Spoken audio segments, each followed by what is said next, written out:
Hi, what's good guys? Today this is Arthur and I wanted to make a video about home workouts because obviously we're all stuck home and this is a hard situation when you're quite addicted to the gym, but this is the way it is and we have to cope with it. So I've had some experience in the past where I was in this situation where I couldn't really work out like in the gym, and I found out ways that can work, maybe not as much as when you're in the gym, but still very good. And this is why I'm making that video today, to help you out, or help out anyone that will watch. As well, probably realistically, you will lose some strength and some muscle depending on how long this will go on for. But let's try to see then what we can do. So what's the goal of that video? The goal of the video is really to reframe all the situation that looks very negative into a positive situation. So I want people, watching this video or discovering who I am, to think that, with the tips I will give you, you could in 5 months time or several months time look back at the situation and be like, actually I am better today than if I didn't stop or didn't have this break that forced me to stop for the time being. Guys, first I really want to bring a little bit of context here about how you build muscle as a natural bodybuilder and a natural powerlifter, and we will see why. Some people are powerlifters, some people are bodybuilders, and the difference between these two are that obviously the powerlifters, they're not really hitting that hypertrophy and not triggering these factors that will help them building muscle, and they're really just focusing on strength. So they don't do much reps. They do quite moderate volume in terms of sets, but definitely not in terms of reps. They don't do a lot of reps. They really try to build that strength, and they're really not hitting the hypertrophy. They're not really building muscle, and this is not their goal. Bodybuilders, they rather focus on volume, hitting that hypertrophy type of training. But one thing that bodybuilders really forget about is really this scaling, this progression that you have to go through. So they forget about strength sometimes, and I think getting stronger is key as a bodybuilder, but you have to get stronger in a way that you still do the volume type of training to improve and build muscle. I wanted to remind this is because it's probably the thing you're doing already and the thing you were gonna carry on with in the gym, but unfortunately the thing that happened is that the gyms are closed and now we're home, so we need to do exactly the same thing as we were doing literally in the gym to keep improving, or at least keep our muscle mass or strength. And so basically the thing you would have to do is to have the exact same equipment at home, and then there would be no problem about the gyms closing, right? But the thing is that we don't have a gym at home, and so we have to find ways to train as heavy as possible at home or do as much volume as possible at home, and it's going to be a very hard task, but I want to come up with things that can help you potentially, and this is the only way that you will be able to keep your muscles and your strength. And here we go.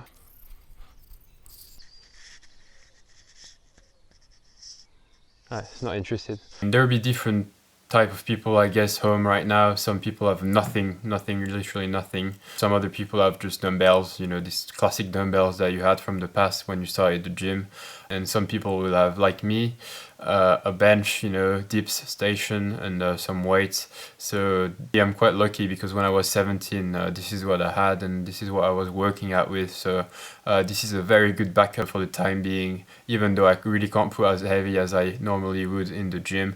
But I'm luckier than some people, so I'm not gonna complain about this right now. The key anyway, I think, for most of the people, whether you have nothing or quite a lot, is to try to go as heavy as possible, compared to what you usually do in the gym.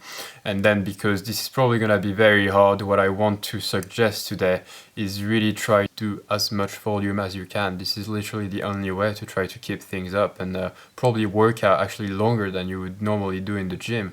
Like, it will depend on how much you want to give it 100%, to prevent from the muscle loss or strength loss, and you might have to work out twice as hard with less weight. For example, you won't be able to do bench or like very heavy push-ups unless you've got family members that want to jump on your back as well. You have to look for the exercises where you can go as heavy as possible, into each category of people. So if you haven't got anything, you probably still do have a bag, and in that bag you can put as much weight as you can, and you can probably work on things like curls, bicep curls. Same for lateral raises.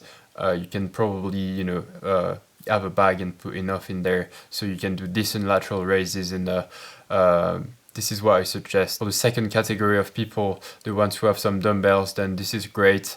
Put as heavy as you can on these ones. And again, from the first category of people and the second one, you might have to do unilateral work. So like, just one side and not the other, because if you do two at the same time for curls, it's just gonna be too light. So like, you might have to work on one side and then the other one. And for the last category, same thing, probably have more weight so you can actually get away with putting something quite decent. My advice when it comes to working at home and what kind of exercises you can do. So there is a classic push-ups. You can do dips between chairs as well. For the pull-ups, you can find something, some people, they've got a lucky home. What I like to call the lucky home is that, you'll have something to hang to and actually be able to do these pull-ups.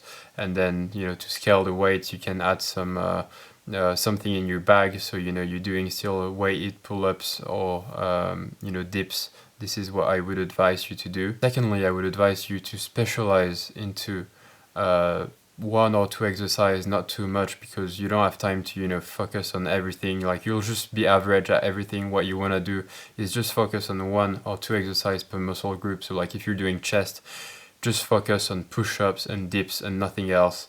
This is something I learned when I was going to boarding school. I had dumbbells and weights, and I could only do curls for biceps, and I could only do lateral raises for shoulders, and I would do 25 sets of lateral raises or like 25 sets of curls. And he actually taught me that you become very good at what you do. And if you found an exercise that is very good for you, rather than trying many exercises everywhere, you might as well just keep to that one exercise and do more sets on that one. And I think you should just do this at home, because this way you can kind of like scale progression and try to track things again, for like the months coming or the 2 months coming. And when you try everything at the same time, you just get lost, and here you really want to be able to measure again. So yeah, guys, one thing I really want to suggest is that in the gym, if you're improving, this is because you're able to track your progression, right? So, you exactly know how much you do on the bench, you exactly know how much you do on the squat. Everything that you do is trackable, and you're there every day. So you always write things on your notepad, or you just know it in your head. And the problem here is that it's totally new. You're in your house and you absolutely don't know what are your performances for like push-ups and like a lot of exercises that you'll have to deal with. And the thing is, what I would really advise is that as soon as you start new exercises from day one, in your house, is to do tests of maxes, and then readapt as soon as you can a new program, with like 80% or 90% of like your PBs and stuff like that, so you can reinstall this trackable way of doing things, so you're not just pumping it up everywhere in your house without really knowing what you're doing. And this is the worst. You don't just want to like put blood into your muscle and pump it up. You want to go back into these trackable methods that you're using in the gym, so you don't get lost. Pumping doesn't really mean anything. You could be pumping by just carrying your luggage at the airport. Like, this is not measurable if you can't really fulfill this first part of doing heavy stuff. Then the volume is coming up.